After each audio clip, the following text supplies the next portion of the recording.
Okay, good morning. Just want to report on yesterday's storm, where we're at as far as our efforts in search and rescue this morning. We have teams currently being organized. They're being sent to the areas where we had the most damage. That would be in the area affected primarily Alabama Highway 51, Lee Roads 38 and 39. That's where we have most of the homes that have been damaged. The area right now is at least a square mile, probably going to enlarge that area as the day goes on. We're getting a better picture of exactly how much damage we have and how big an area or a footprint that the storm came through. We believe we may have had more than one storm on the ground, a tornado on the ground. We're just not sure yet. The destruction area is at least a half a mile wide, at least a mile long, probably longer. I will say that we have not had an increase in the number of fatalities. At this point, that still remains at 23 victims of the storm yesterday. We have various units from all over the state and surrounding states coming in to assist us in our search efforts. That will again be doing search and rescue this morning. That's our primary focus, to see if we can locate individuals who may still be in the area. We have several people that are still unaccounted for. From family members. We've been talking with family members and residents in the area, trying to get a count of how many individuals that we're looking for. But again, our efforts to concentrate on that. We have K-9 teams coming in from all over the state of Alabama and from the state of Georgia. We've had a tremendous response from agencies throughout the area. And again, at this point, our primary focus is assisting those who have lost their homes and certainly their loved ones, and concentrating on our search and rescue efforts in the affected area. Sheriff, are most of the fatalities, most of the missing people in that County Road 38, 39 area? Yes, the fatalities that we have discovered were primarily in the Alabama Highway 51, Lee Road 38, Lee Road 39 area. How many people are still injured and in hospitals?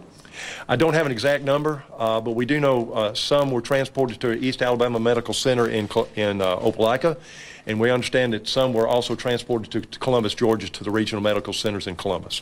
Can you talk about the ages of the victims and have they been identified? We haven't got full identifications on all the victims yet. We're working with the Lee County Coroner's Office in that regard. My understanding is that the youngest victim was age 6. And of course adults ranging in age from 6 all the way up through adult age. Sheriff, what is the severity of the injuries that we're using today to help find some of these folks that are still missing? We're of course going to have people on the ground in the actual search areas. We're also going to utilize some drone aircraft to assist in the aerial search, and we'll also have helicopters with various state agencies coming in to assist as well. Sheriff, can you talk about the process of notifying missing or loved ones of their missing people? I know that's set up through the EMA for Lee County. Yes. Providence Baptist Church here in the Beauregard community is a reunification point, and also where we're requesting people that are looking for loved ones that they have not had contact with to contact the people at Providence Baptist Church. We have staff there that are taking in that information and assisting with identifying individuals. Sure. Are we talking about neighborhood subdivisions? What are we talking about for people who's not familiar with Alabama? This is a rural area south of the Twin Cities of Auburn and Opelika, the Beauregard community. It is, again, a rural area, a lot of mobile homes, manufactured type housing.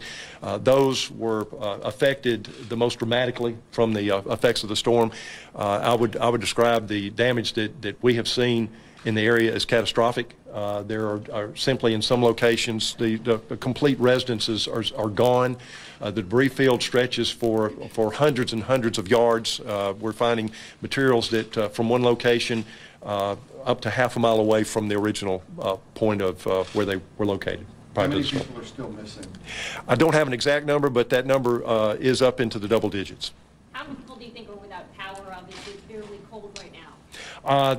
I don't have an exact number on without power, but that entire grid south that area is without power. The Alabama Power, other power companies have come in and they're working to get power reestablished, of course, as we speak. About how many people do you guys have on the ground this morning working, and what exactly are they doing this morning? We're going to have well over 100 individuals out there, probably approaching 200. They're being organized into teams. They'll be doing search and rescue efforts in the affected area. We're starting with the area with the most damage and working our way outward from there.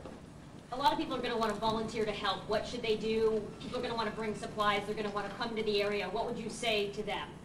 If they would coordinate with our local EMA, they're marshaling the efforts in regard to response from Red Cross, from Salvation Army, and from other assisting agencies, and certainly working with the people at Providence Baptist Church here in the Beauregard community. What about people who are out of town and want to help? Do they donate to a certain organization that helps more, or send supplies that would help more than others? Again, I would suggest they contact our local EMA. That would be the best way to coordinate that effort. How many shelters do you have open? Where are they? How many people do you think are in there? I'm not sure about a number on that, I'm sorry. But that is Providence Baptist Church is the primary location at this point. Sheriff, there was a possibility, you know, as this started, the fatality count rising. Yes. To 23 right now, do you think is there still the unfortunate chance it could rise more, or do you guys think it's? Unfortunately, we anticipate the number of fatalities may rise as the day goes on. Sheriff, as an emergency responder, how gripping, how overwhelming is this effort to try and find the survivors right now? I'll say this, we have a lot of our first responders, as all of you are aware, are just completely committed to doing everything they can to locate anyone that may be out there still. This is a very trying time, I think goes without saying, and it's very difficult. I have not seen this type of level of destruction ever in my experience here in Lee County, and that covers a span back, I know, for at least 50 years. We have not had anything of this nature before. It is overwhelming. But I can assure you that our folks and agencies are responding. We're extremely grateful for all of the people that have called and offered support, offered supplies and what have you. The response has been absolutely outstanding, and the community has come together. It's going to be a tough day. It's going to be a tough several days, I imagine, but the community's doing well, and we're going to do everything we can to help it, especially the folks that have lost loved ones and the folks that are without homes now because of the loss of their residences. Are there any danger right now as far as gas lines, electric lines? How are you handling that? We have addressed that issue for the most part. We've had several different entities with utilities coming in and shutting down propane tanks, electrical grids, and everything to ensure that power companies can come in and reestablish the power. Are any of your roads still impassable? I believe we've got all the roads open. We have secured some limited access, restricted access until we can get our searches teams on the ground and get that underway. For people who are just now being able to get back into those roads that were closed overnight, maybe seeing some of the damage for the first time, I guess I know a lot of the roads that we came in still have a lot of debris and trees down around them. What's your message to people who are still trying to get back in this morning to those areas? Well, we're asking folks that are not residents of the area to please not come down to the area. Let our first responders, let our crews, our fire personnel, our law enforcement responders, our search teams, let them do their job. We certainly don't want folks coming down and literally getting in the way. We appreciate the efforts, we appreciate the offers for support, but right now we've got a pretty good handle on it as far as the personnel that we're dispatching to the area to conduct the searches. Can you go over one more time the areas that are closed and how long you think they'll be closed? Primarily the area along Alabama State Highway 51 from the Lee Road 42 intersection all the way down close to Highway 80. That's the area affected, and of course that encompasses Lee Road 38 and 39 where a lot of the fatalities were located.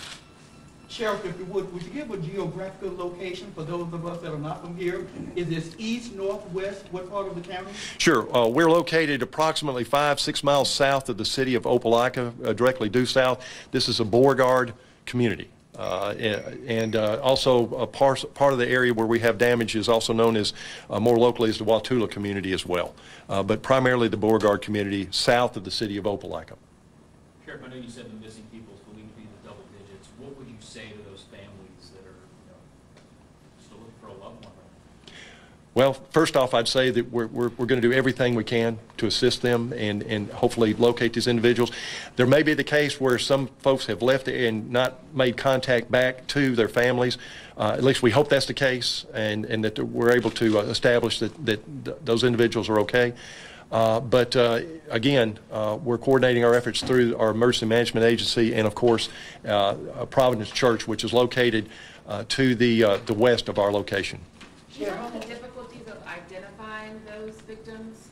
I know that other coroners are coming to town to help with that process. Yes, ma'am, that's correct. We have other medical examiners coming in to assist with that identification process. In some cases, it is difficult. But we have identified, I believe, a majority of the folks. We're just trying to make sure that we have notifications of family and next of kin. Sheriff, can you talk about how you feel it's been a long time, Sheriff, in this county, going into that area? This tornado hit on a Sunday afternoon. A lot of times families are together. And I'm also wondering if we have, I won't say entire families, but families of people who are deceased because of these tornadoes. How does that make you feel, just knowing this is happening in your county? This hurts my heart. I love this county, and it's extremely upsetting to me to see these people hurting like this, and families that have lost loved ones. This is a very tight-knit community. These people are tough. They're resilient people, and it's knocked them down. But they'll be back. This is a wonderful county, wonderful people, and I think that's evidenced by all the support that's been offered and everyone coming together as they have. But I guess to answer your question, bottom line, it hurts my heart to see this. Do we know if there's any other children besides the 6-year-old you had mentioned? We do have some other children that were involved. I don't have ages, but unfortunately we did have more than one child involved as a fatality. Do we know how many? I do not know. Do we know, is it falling debris or any cause of death for those children? I would be speculating to say. I'm sure trauma obviously was involved. This was a extremely powerful storm. I know that assessments will come later in the day from the weather services, and those with FEMA give us estimations on exactly what type of circumstance we had when the storms came through. Are people giving proper warnings? I personally saw a lot of warnings coming from the media stations in the local area. I think they did a really good job, quite frankly, in getting the warning out. So I know a warning was put out, but in some cases, folks trying to get to cover, and some unfortunately just didn't make it. Talking about warnings, there have been some people in the county that have said that they didn't hear sirens. Is that a case? Is that what you guys have come to understand, or were there sirens? I can't speak to that. I know we do have sirens, a lot of sirens in the Lee County area, but I couldn't tell you, exactly what the circumstances were with those sirens. I do know that all of you in the media did a very good job of getting the warning out on your platforms, and we appreciate that very much. We're starting to see pictures come out of the damage. I know today will be a big day of assessing, but can you describe personally what you've seen for people who aren't familiar with the area, what it looked like before and what it looks like now? It looks almost as if someone took a giant knife and just scraped the ground. There are slabs where homes formerly stood. There are debris everywhere. Trees are snapped. Whole areas of forested areas are just the trees are just snapped and lying on the ground. When we came in first responders, a lot of the roads were blocked by trees, power lines, power poles on the ground. Again, as mentioned previously, a lot of that's been taken care of, but we've still got just a lot of devastation out there. Sheriff, can you briefly recap where you guys stand as of now and what's going to be happening today? Sure. Again, our primary focus now is search and rescue, and we'll have those teams assigned and working specific quadrants, again starting in the areas of most damage, that's most obvious damage, and working their way out into the other areas as time goes by. Do you have any timeline on how long it'll take to recover or clean this up, get back to any sense of normalcy? Oh gosh, anything I say in regard to a time frame, I'd just be speculating. It's going to take some time. It won't be finished today, that's for sure. I know you talked about K9 units. Yes. There's also been reports about heat drone detection. Yes. Is that true? And talk a little bit more about, have you guys started Yes. that, and what have you found from that? Yes, we have utilized some drones that have the infrared capabilities that locate heat signatures, and we'll continue to use those as available. Any first responders injured? Not to my knowledge at this time. Yeah. Sheriff, is there a time limit on when we'll be able to get in? I know there's a checkpoint up there that we're kind of stopped at right now. Yes, sir. Actually, we appreciate your cooperation, letting us get those search teams in there. And if there's a lot of activity that hampers the abilities of the K9 units in particular to locate individuals, so we want to get those folks in there and appreciate your cooperation with us and patience in getting that done. I can't give you an exact time or timeline when we can allow closer access, but again, if you'll bear with us, we want to make sure that we can maximize and optimize our search efforts in that area, utilizing our K9 assets and also the search teams on the ground. And what time are you guys resuming everything this morning? As I speak. As I speak, that's being done right now. And then that'll go until sunset? Yes, sir. Absolutely. And we may continue again tomorrow.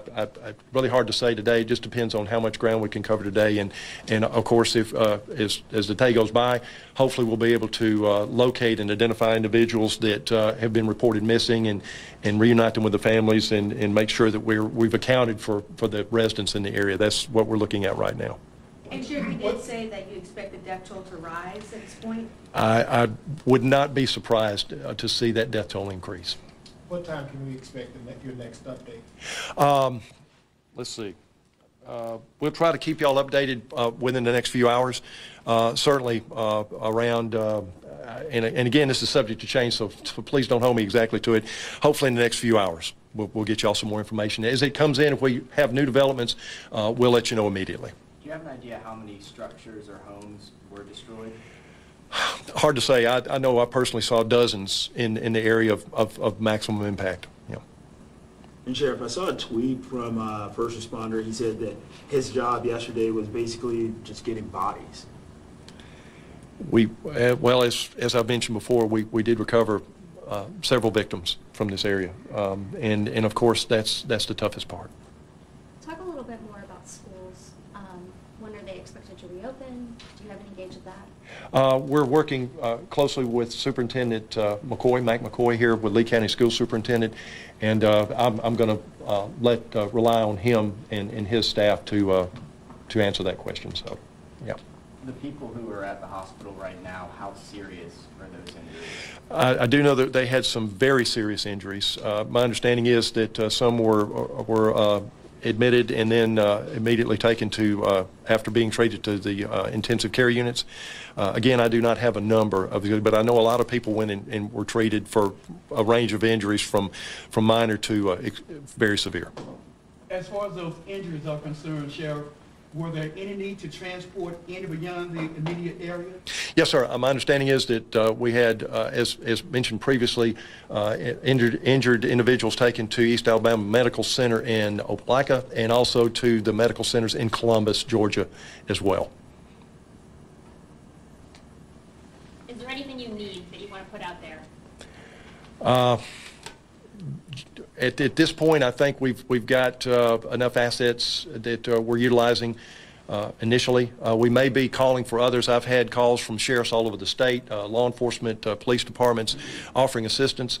We've told them, hang on, we may need you, be ready when we call. But right now, I think we've got what we need at this moment. Sheriff, do you have a spot for family members to show up to maybe get updates? If they can't get in, is there outside of this location for us? Yes, sir. Providence Baptist Church. Yeah, that's on Lee Road 166. I don't think I mentioned that earlier. Yeah. Any message of hope going forward? As we... My hope is that we find a lot of those who've been reported missing and that they're safe and well. That would be my main hope. I know Governor Kay Ivey tweeted out yesterday her condolences and looking forward. have you heard any more from her or maybe her administration or anything going forward? They have been in contact. We've been in contact with them. They certainly, as you mentioned, are very well aware of the situation and have offered support. We have heard from the White House as well, offering assistance from the federal standpoint, and I'm sure in the coming days we'll call them on that. Certainly will. Sheriff, how many sworn officers do you have, and how taxing is this? We have 86 sworn with the Lee County Sheriff's Office. We have the immediate response from the Opelika Police, the Auburn Police in the local area. Our partners with the state, with the Alabama Law Enforcement Agency, have been just outstanding in assisting us. Again, the law enforcement response from our partners in the local agencies has been outstanding. We have in the area of hundreds of officers that have responded to help us, and it's deeply appreciated. Is there an estimation of how many people live here in Beauregard? I'm a number off the top of my head is between 8,000 and 10,000 in the general community. It's an unincorporated area, but there are a considerable population. It's been a growing area over the last several years. And Sheriff, can you name the other agencies helping you guys? Gosh, I hate to start naming because I know I'll leave somebody out, but I can say this on municipal police departments from all around this area, the sheriff's offices from surrounding counties, and offers of assistance from sheriff's offices all over the state. And of course, our state, ALEA, law enforcement agency, has been here. They've got many personnel on the ground assisting us, and that includes air units with the state as well. Again, I hesitate to mention specifics, but it's well up into the dozens of agencies from around the state that have assisted. Thank you. Yeah. Okay, well, if there's not any other questions, again, we will keep you updated as soon as developments come in, and at least within the next couple of hours. If something develops immediately, we will let you know as soon as possible.